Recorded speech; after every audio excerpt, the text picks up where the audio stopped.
Halo anak-anak, salam jumpa kembali dalam pembelajaran kita hari ini. Semoga kalian sehat dan baik dan juga selalu semangat. Nah anak-anak, pada hari ini kita akan belajar tentang Yesus pemenuhan janji Allah. Maksudnya apa?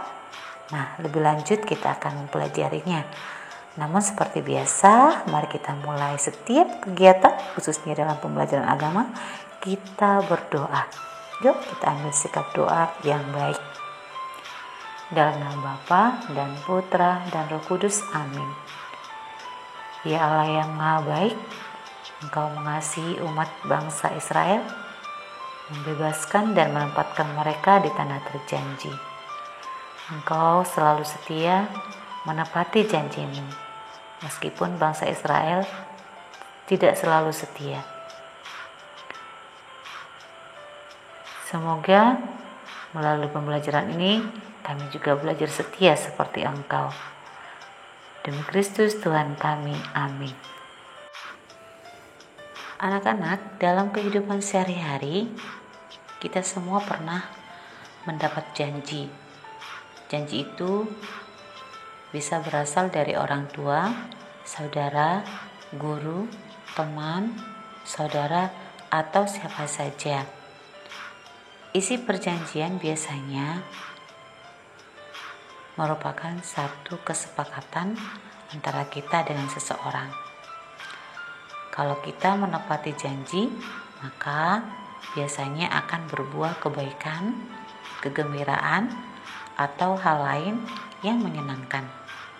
Misalnya, orang tua menjanjikan akan memberi hadiah jika kita bisa naik kelas, atau kita punya peringkat di kelas, atau punya prestasi yang gemilang.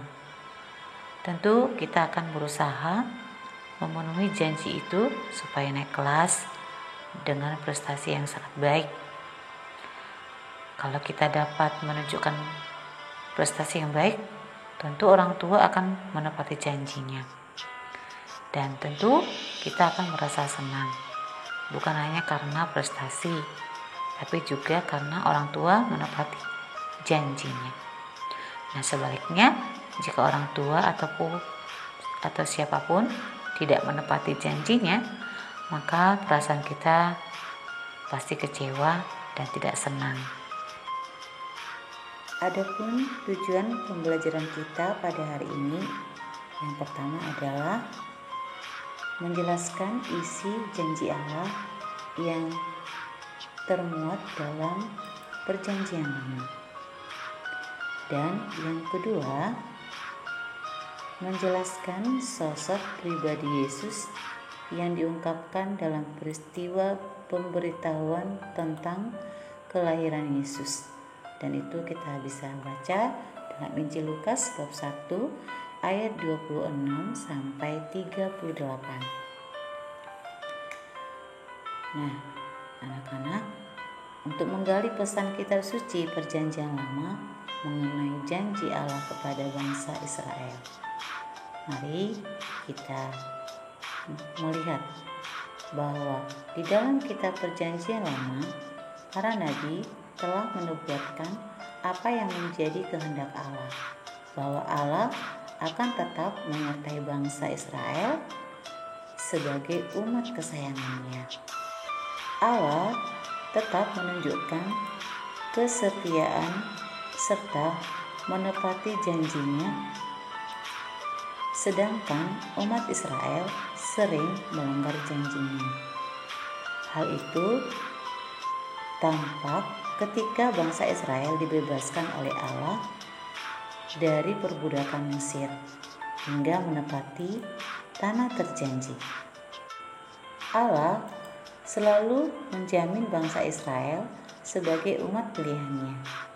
Namun ketika mereka menderita akibat tidak setia dan menepati janjinya, mereka baru mengingat bahwa Allah dan janjinya akan kedatangan Mesias.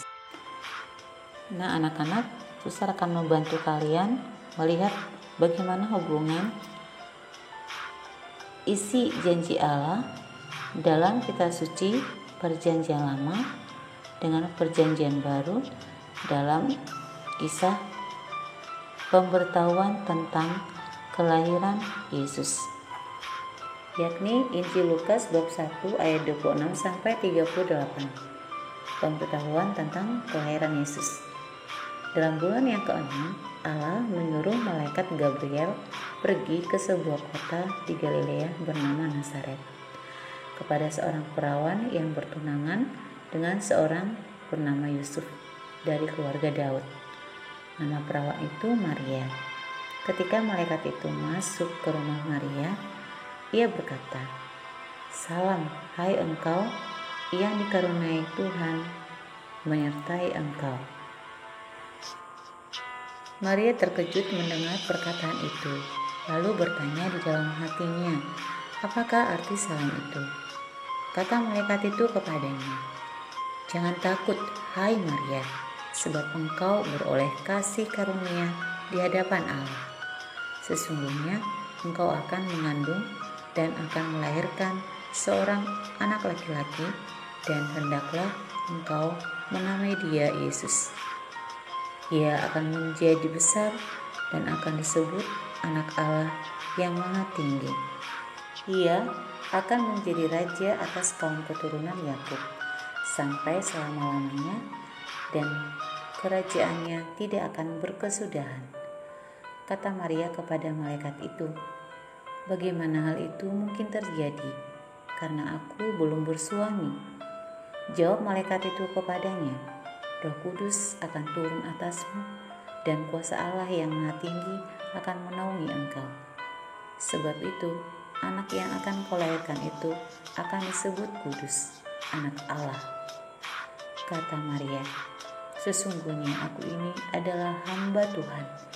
Jadilah padaku menurut perkataanmu itu." Nah, anak-anak, berdasarkan kitab suci yang barusan saja kita baca, kita dengarkan, kita bisa mengetahui bahwa kedatangan Mesias telah lama dinantikan oleh umat Israel. Janji Allah untuk mengutus Mesias, yaitu Putra Allah sendiri, terpenuhi di dalam diri Yesus Kristus. Yesus adalah Mesias, Putra Allah, Sang Juru Selamat, penebus dosa dunia. Nah, Perjanjian Baru, Yesus adalah Putra Allah yang kelahirannya di dunia dikabarkan sebagai kabar gembira oleh malaikat Gabriel kepada perawan Maria. Nah, anak-anak yang terkasih, jika Allah selalu setia dan menepati janjinya, kita pun harusnya setia terhadap janji yang kita ucapkan. Misalnya, janji kepada orang tua, rajin belajar, janji peserta didik waktu sekolah, janji baptis, janji kepada teman atau kepada saudara, atau janji-janji lain yang membuat kita bisa semakin berkembang. Rangkuman dari pembelajaran ini, yang pertama, teks kitab suci Perjanjian Lama menunjukkan bahwa pemenuhan janji Allah di dalam diri Mesias telah dinubuatkan oleh para nabi jauh sebelum kelahiran Yesus. 2. Kedatangan Mesias telah lama dinantikan oleh umat Israel. 3. Janji Allah untuk mengutus Mesias, yaitu Putra Allah sendiri, terpenuhi dalam diri Yesus. Yesus itulah Mesias, Putra Allah, Sang Juru Selamat, penebus dosa manusia. Yang keempat, teks kitab suci Perjanjian Baru menunjukkan bahwa Yesus adalah Putra Allah yang kelahirannya di dunia dikabarkan sebagai kabar gembira oleh malaikat Gabriel kepada Maria. Anak-anak, mari kita mengakhiri pembelajaran hari ini. Kita kembali mengambil sikap duduk, sikap batin yang baik. Dalam nama Bapa dan Putra dan Roh Kudus, amin. Ya Tuhan, kami berterima kasih atas kesempatan bisa belajar tentang pemenuhan janji Allah kepada kami manusia. Semoga kami pun berani menepati janji kami kepada siapapun kami berjanji dengan pertolongan rahmat-Mu. Demi Kristus Tuhan kami, amin.